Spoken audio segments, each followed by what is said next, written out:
Muy buenas noches y bienvenidos a Signo Pesos, la economía al alcance de su pantalla. Estos son los temas claves de hoy. Listo el marco fiscal de mediano plazo. El ministro Ricardo Bonilla presentó la guía del gobierno en materia de deuda pública, expectativas financieras y el manejo de las finanzas de la nación. Analizaremos cada una de las cifras con el experto Munir Jalil de la compañía BTG Pactual Colombia. ¿Cómo administrar bien sus deudas? Las dificultades de muchos colombianos en materia financiera obligan a tener un mejor manejo del endeudamiento. Esta noche nos acompaña el experto en finanzas personales, Sergio Fernández, para entregar recomendaciones muy valiosas. Los riesgos de un eventual apagón. El presidente de Andesco, Camilo Sánchez, encendió varias alarmas durante la instalación del Congreso de las Empresas de Servicios Públicos. Les contaremos cuáles son sus advertencias y cuáles las medidas que considera necesarias para evitar problemas.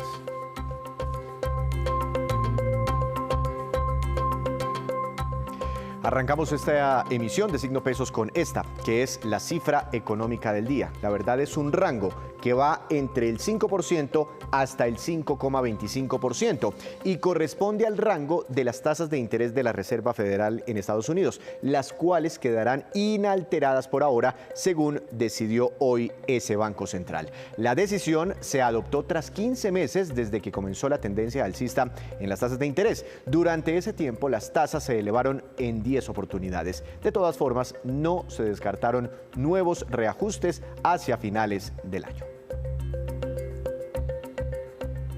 Y el ministro de Hacienda, Ricardo Bonilla, presentó hoy el marco fiscal de mediano plazo que incorpora la hoja de ruta económica del gobierno en diferentes variables actualizadas según las nuevas circunstancias y proyecciones. Para analizar todos estos temas, quiero saludar al doctor Munir Jalil, economista jefe para la región andina del BTG Pactual. Doctor Jalil, buenas noches, bienvenido a Signo Pesos, ¿cómo ha estado?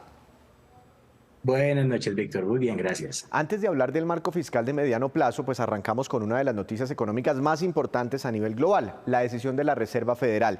¿Esto qué tan importante es para Colombia? El hecho de que la Reserva Federal allí en Estados Unidos mantenga después de 10 incrementos consecutivos estables sus tasas de interés. Definitivamente es una noticia muy esperada, yo diría no solamente por Colombia, sino por en general todo el mundo emergente. Esta decisión que toma la Fed y sobre todo el hecho de decidir pausar, pero sin descartar subidas antes de finalizar el año, es algo completamente novedoso. De acuerdo a lo que nos dijo Jerome Powell, el gerente básicamente de ese Banco Central, pues básicamente lo que está haciendo con esta decisión es tratar de controlar un poco la velocidad de aumentos de esa tasa de interés a futuro.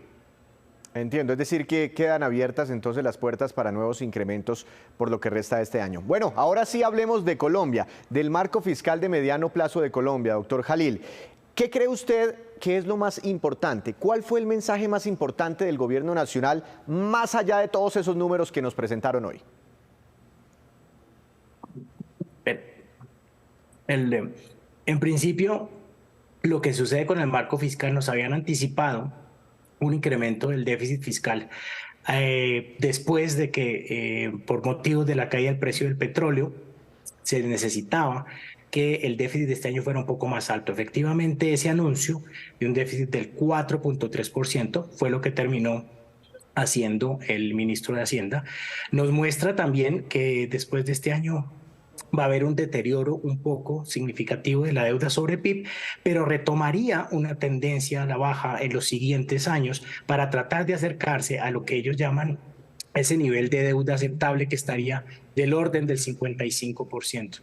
Los ingresos del gobierno nacional definitivamente van a continuar con una tendencia alcista, en buena medida por la reforma tributaria que se aprobó en el año pasado y que estarían de alguna manera aceptándose y llevando pues a que el gobierno pueda hacer un poco más de gasto en un escenario en el que también por cuestión de los incrementos de las tasas de interés, el hecho de que el país tiene que endeudarse más en este momento, precisamente pues para cubrir esos deudas le está costando un poquito más y eso está haciendo que se deteriore ese déficit fiscal. Se deteriora un poquitico el déficit fiscal para este año porque se tenía una previsión del 3,8% del PIB. Dice el ministro, no es posible, el déficit va a ser del 4,3% del PIB. Y para el otro año el déficit fiscal va a ser del 4,5% del PIB. Y nos mostraron esta gráfica, doctor Munil, que es el dato que usted comenta y es la trayectoria del endeudamiento colombiano, que eso también hace parte de la regla fiscal. Venimos de un 2020 con una deuda que superó el 60% del PIB, ha venido cayendo, en el 2023 pasamos del 55 al 57%, en fin, y hay una trayectoria descendiente. Con estos ajustes, insisto, más allá de los números, ¿el gobierno respetará la regla fiscal? Sí, yo creo que uno de los mensajes importantes de este marco fiscal es que hay un compromiso para el cumplimiento de la regla fiscal. Y precisamente ese gráfico que usted mostraba ahí, Víctor, creo que nos dice que estamos buscando esa convergencia hacia ese nivel del 55%, que es lo que la regla nos dice, pues que es eso hacia donde deberíamos estarnos moviendo. Claramente, también hay que decirlo, hay un leve deterioro en ese indicador de deuda PIB comparado con lo que nosotros teníamos antes, pero es algo que personalmente yo creo que es bastante manejable en un contexto y entendible además en este contexto en el que estos pagos adicionales se tienen que pagar por unas tasas de interés un poco más altos porque en todas partes del mundo están un poco más altas, pues definitivamente tiene sentido. Ah, bueno, entonces los mercados interpretan como positivo este tema de que el gobierno se compromete a cumplir la regla fiscal y también a disminuir el nivel de endeudamiento de la nación, a pagar las deudas de la nación hasta llevarlas a un nivel razonable que está dentro de la ley de la regla fiscal.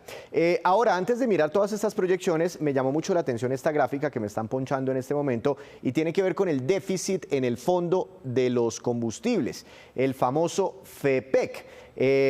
Pasamos de tener un déficit de 36 billones de pesos a este año tener un déficit de casi 18 billones de pesos, pero llegaríamos al 2024 con un déficit más pequeñito.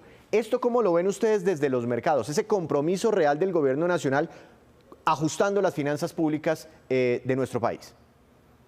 Lo primero es que hay que reconocer que esta administración, desde finales del año pasado, esto no está en el marco fiscal de mediano plazo, incluyó y puso en los datos de déficit fiscal lo que se estaba gastando en ese fondo de estabilización del precio de los combustibles, lo que los economistas llamamos por encima de la línea. En administraciones anteriores se estaba manejado por debajo de la línea, entonces no sumaba a esa cifra del déficit y eso hacía que muchos inversionistas extranjeros pues se preguntaran esa doble aritmética del déficit de Colombia, que sumarle lo que se está pagando por subsidios de la gasolina. Ya con esta administración eso no está pasando y eso fue un avance muy significativo que hizo que de alguna manera los inversionistas extranjeros lograran hacer inversiones en TES desde finales del año pasado. Lo que nos está mostrando el marco fiscal de mediano plazo es que de alguna manera se van a mantener esos supuestos, esos subsidios, específicamente los de la CPM, los del diésel, lo cual de alguna manera pues es justificable por el ministerio en el sentido de que está buscando que no se den tantas presiones inflacionarias. Recordemos que subir el diésel, subir el CPM afectaría todo lo que es transporte, toda la parte de transportes masivos, todo lo que es el movimiento de la carga en Colombia y eso podría tener unas implicaciones de costos y sobre una inflación que estamos intentando bajar, que es bastante significativa.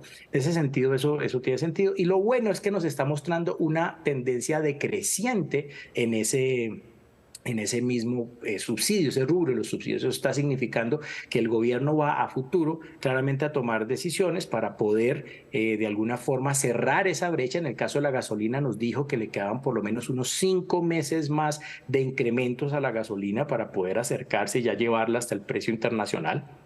Y de la CPM comenzará un ajuste que estaría, diría yo, ya más parcial hacia el año entrante, hacia el año 2024. Doctor Jalil, es un documento bastante largo, yo no creo que usted se lo haya leído todavía porque lo presentaron hace apenas unos minutos, pero pues en una rueda de prensa nos explicaron algunas cosas. No sé si usted ya pudo ver si el gobierno tiene claras las cuentas del impacto fiscal de las reformas, la pensional, la de salud y la laboral, que seguramente debieron incorporarse en estas metas de déficit fiscal para los próximos años.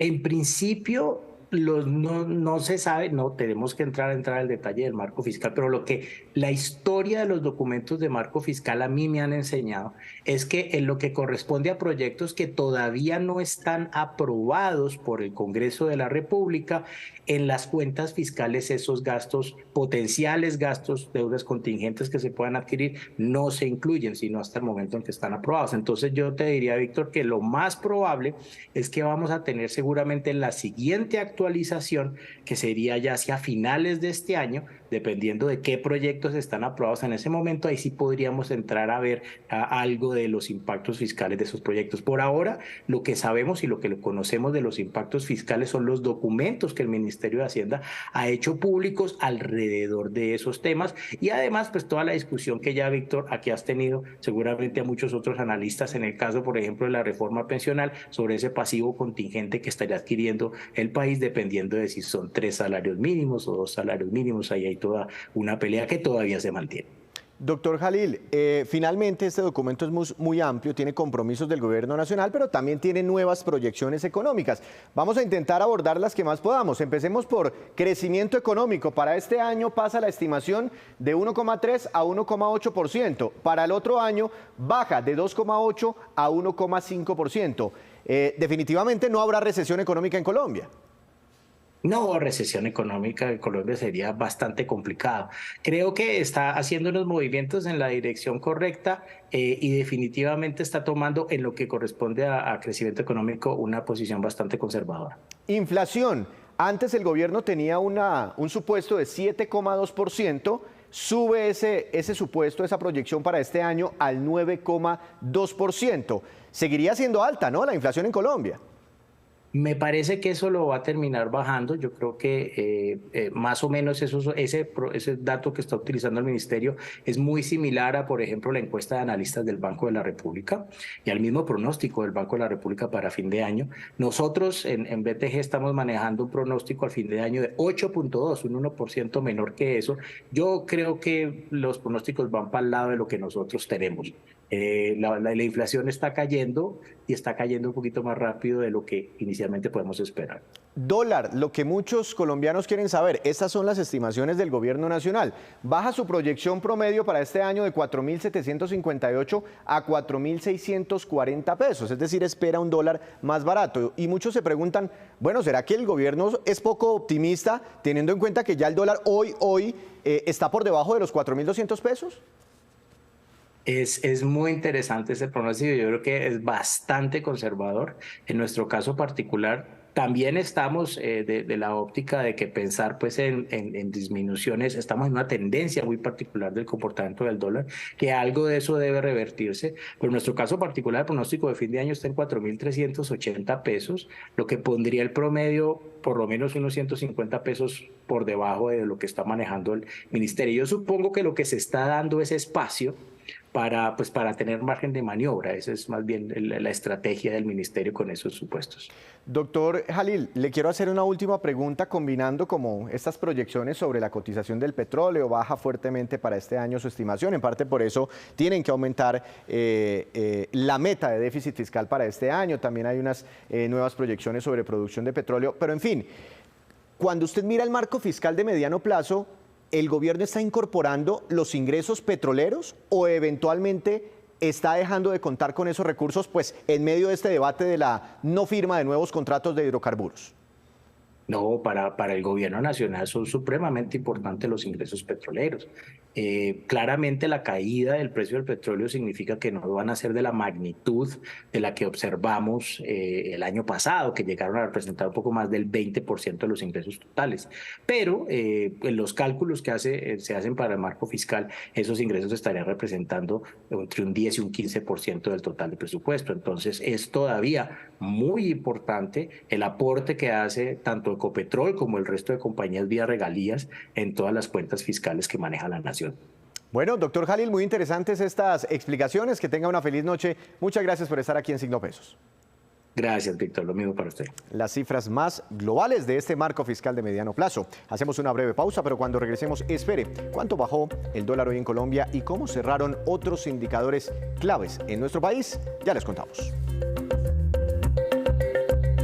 Regresamos a Signo Pesos. Durante este año muchos colombianos, más colombianos, se han visto con dificultades económicas, inclusive para cumplir puntualmente con obligaciones crediticias. Está creciendo la cartera morosa en el país debido a la coyuntura económica que se vive en Colombia, también en otras latitudes. Esta situación obliga a que cada familia tome precauciones y busque maneras de salir a flote.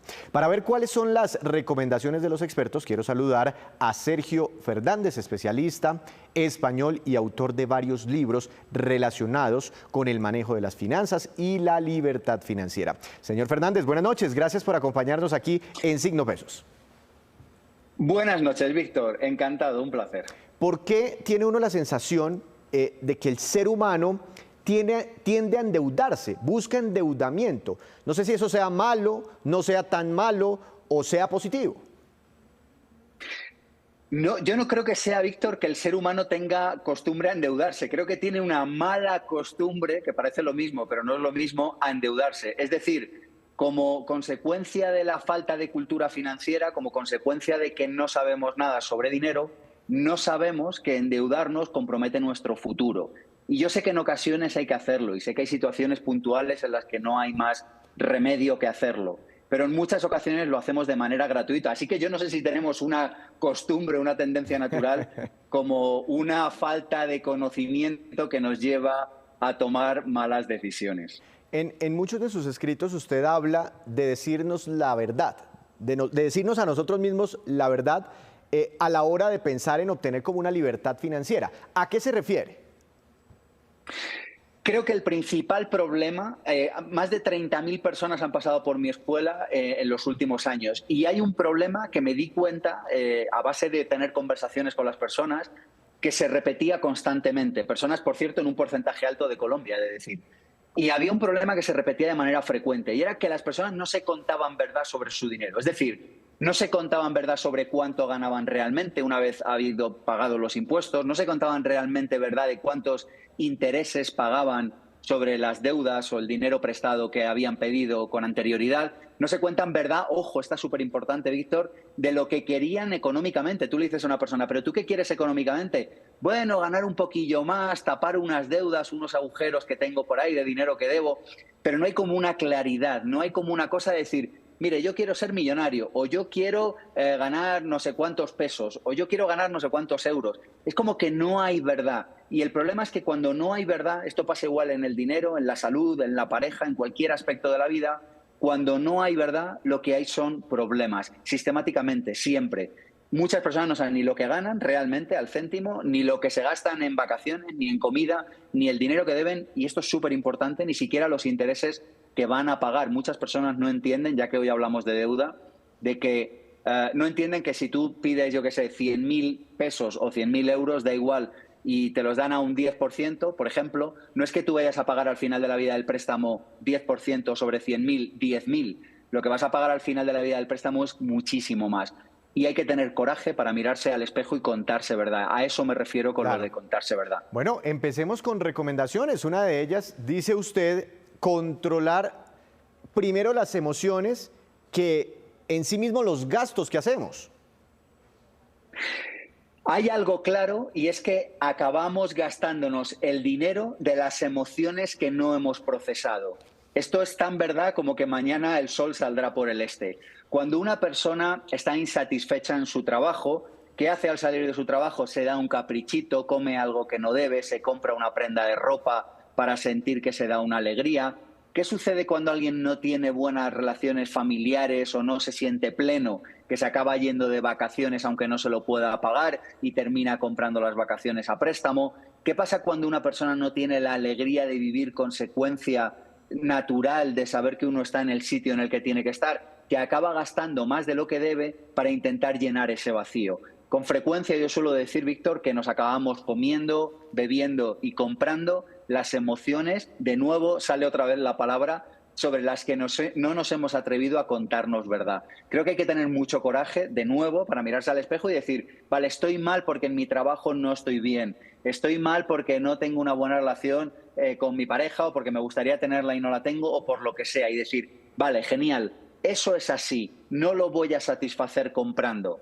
y hay que tener coraje para hacer esto, pero cuando lo hacemos, automáticamente muchos gastos desaparecen y por tanto muchas deudas también. Usted habla también bastante del diezmo educativo. ¿Eso qué es? Esto, y me alegro que me preguntes sobre esto, esta es una de las grandes ideas que transformaron mi vida y han transformado la vida de miles de personas. El diezmo educativo es dedicar el 10% de tus ingresos, después de impuestos, el 10% de tus ingresos a educarte, a aprender, a formarte. Y aquí viene el truco. Cuanto menos gana uno, más improbable es que uno termine comprando libros, formación, cursos, asesoramiento, un coach, un abogado, no sé, hay muchas maneras de aprender, un mentor, hay muchas maneras de aprender, la que cada uno elija está bien.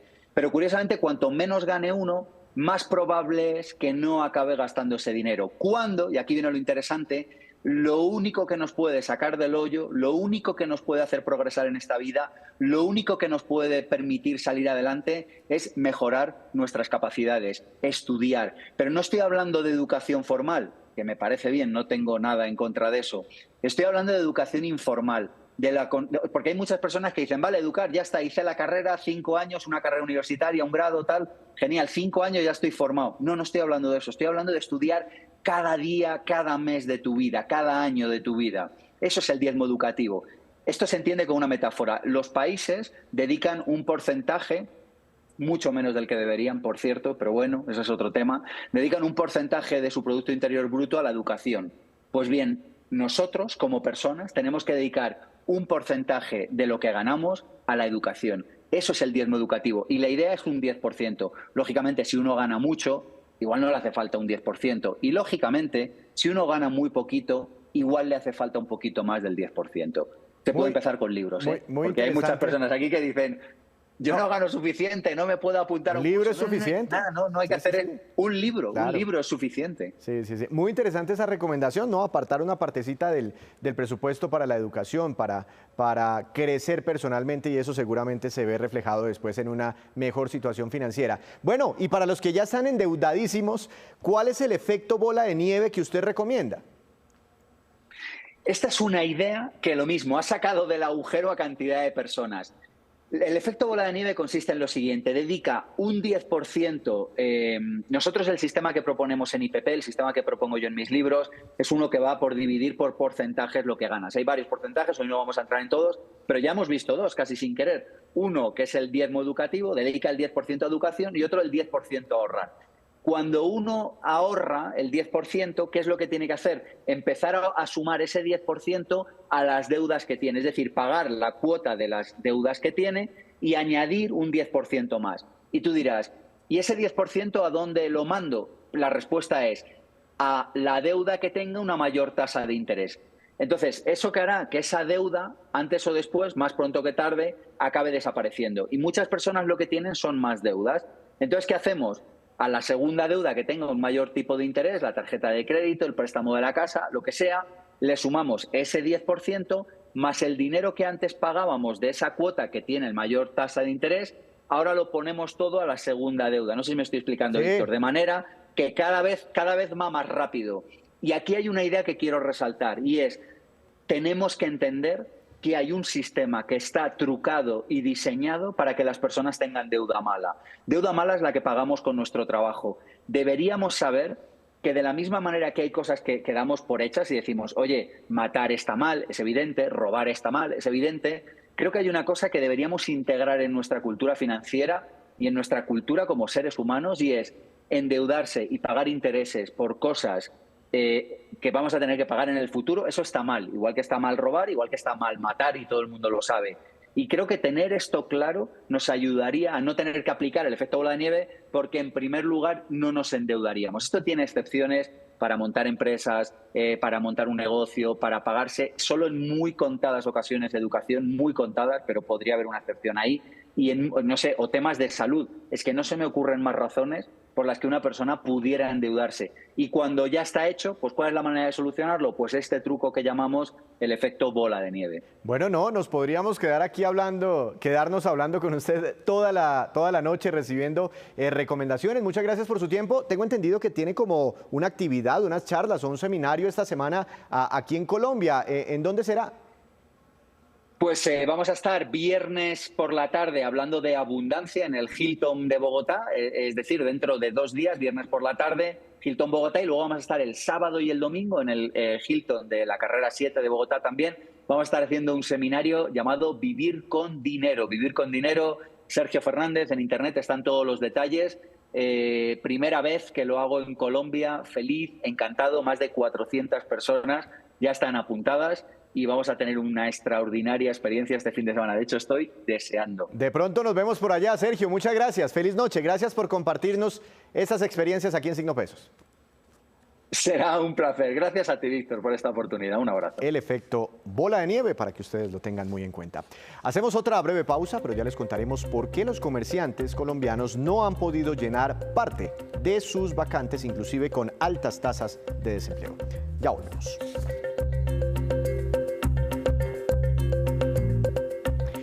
Regresamos a Signo Pesos. Durante el Congreso de Andesco, que reúne en Cartagena a las empresas de servicios públicos, el presidente del gremio, Camilo Sánchez, expresó su preocupación por los riesgos que hay en materia eléctrica para el país. Veamos las alertas que encendió y las medidas que solicitó. ¿Cuál es la verdad?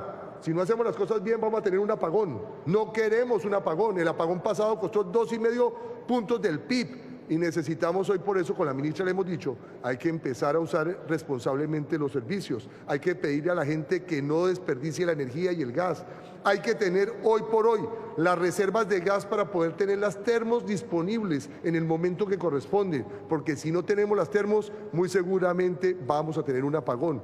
Tenemos que tener claro que no va a entrar la energía eólica y solar de La Guajira que teníamos previsto para fin de año. Por consiguiente, ese va a ser uno de las falencias que tenemos importantes. Tenemos que ser claros en que no podemos utilizar el agua de los embalses en el momento en que no se requiere. Ya empezó el Niño, ya empezó, no es que va a pasar, es que ya empezó. Por consiguiente, tenemos que tener mucho cuidado. Si no hacemos bien las cosas, en cambio de bajar tarifas, subirán tarifas. Primero, la transición energética. La transición energética, aquí hablamos de transición energética y yo le digo a la ministra y a los ministros que tienen que ver con el ramo, ¿qué pasa? Decimos que de la transición energética queremos tener mayor movilidad limpia en el país. ¿Y qué hacemos? Ponemos impuesto a los vehículos eléctricos y a gas, tenemos IVA del 5% a los vehículos eléctricos y 19% a los vehículos a gas. Entonces, ¿dónde está la promoción para poder hacer competitiva la movilidad que va a mejorar verdaderamente esa concentración? Se dice también por ahí que no vamos a tener más perforación para buscar nuevos yacimientos de petróleo y gas. La transición energética, el estudio más serio que tiene el país, requiere 10 veces más gas en este momento para poder hacer esa transición al menor costo posible. Pues no estamos haciéndolo de la manera que se tiene que hacer para lograr ese objetivo. Decimos que tenemos que tener energía eólica y solar para lograr esa transición energética y subimos en el plan de desarrollo del 1 al 6% el impuesto que se le pone a estas energías. Entonces dañan el cierre para esto. Y en la reforma tributaria le ponemos el 3% de impuesto a las hidroeléctricas, que es la otra energía limpia que tenemos. Entonces, ¿queremos transición o queremos un discurso que hable de transición y una realidad que sea contraria a lo que estamos haciendo? Entonces, por eso invitamos a hacer las cosas de la mejor forma. El gobierno se equivoca, las empresas nos equivocamos. Lo bueno es que nos sentemos en la mesa sin tener el tonito de revancha, ni de odio, ni de advertencia, ni chantajeándonos. No, nosotros trabajamos todos los días porque estamos comprometidos para mejorar el servicio en cada uno de los rincones. Estamos hablando de que desde el 94 a la fecha, yo era senador en ese momento y voté esa ley y fue importantísima. No tenemos un apagón desde ese momento. ¿Qué tenemos que hacer? Metamos el AMI. Medidores inteligentes, bidireccionales, tenemos que mirar también cómo podemos reducir pérdidas, cómo podemos meter la tecnología, cómo las TICs hacen parte fundamental del pivote para todos los servicios públicos. Todo eso es lo que tenemos que hacer, pero lo que no podemos es volver político lo que es técnico, porque eso es simplemente patear la lonchera y acabar con lo que hemos construido y que ha funcionado. Y ahora nos vamos con estos que son los indicadores económicos que usted debe conocer siempre antes de irse a dormir. Tasa representativa del mercado, dólar para mañana, 4.182 pesos con 33 centavos, cayó 3 pesos con 97 centavos el dólar en la jornada de hoy. El petróleo Brent de referencia para Colombia cayó 0,92%, se ubicó en 73 dólares con 61 centavos por barril. El precio interno del café colombiano subió y quedó en promedio como referencia para mañana a 1.605.000 pesos por carga. El índice MSCI Colcap de la Bolsa de Valores de Colombia tuvo una caída de 0,6%. La acción más valorizada fue Preferencial de Cementos Argos, con una ganancia de 3,53%. La acción que más cayó, Grupo Éxito, retroceso de 3,2%. Y antes de despedirnos, los quiero dejar con este dato. El informe Bitácora Económica que realiza FENALCO mensualmente encuestó a los comerciantes sobre las dificultades que han tenido para llenar vacantes en sus empresas. Y vean las razones. 36% no encuentran personal con el perfil adecuado. 26% de los candidatos dicen que no quieren cumplir los horarios laborales convencionales. Al 24% de los candidatos no les sirve el sueldo ofrecido. Y el 14% no quieren que el trabajo sea presencial. Las razones son curiosas en un país donde hay todavía un desempleo de más del 10%, cercano al 11%. Así terminamos por hoy. Los esperamos mañana con una nueva emisión y con toda la información económica que usted necesita saber. Esto es Signo Pesos, la economía al alcance de su pantalla. Que tenga una feliz noche.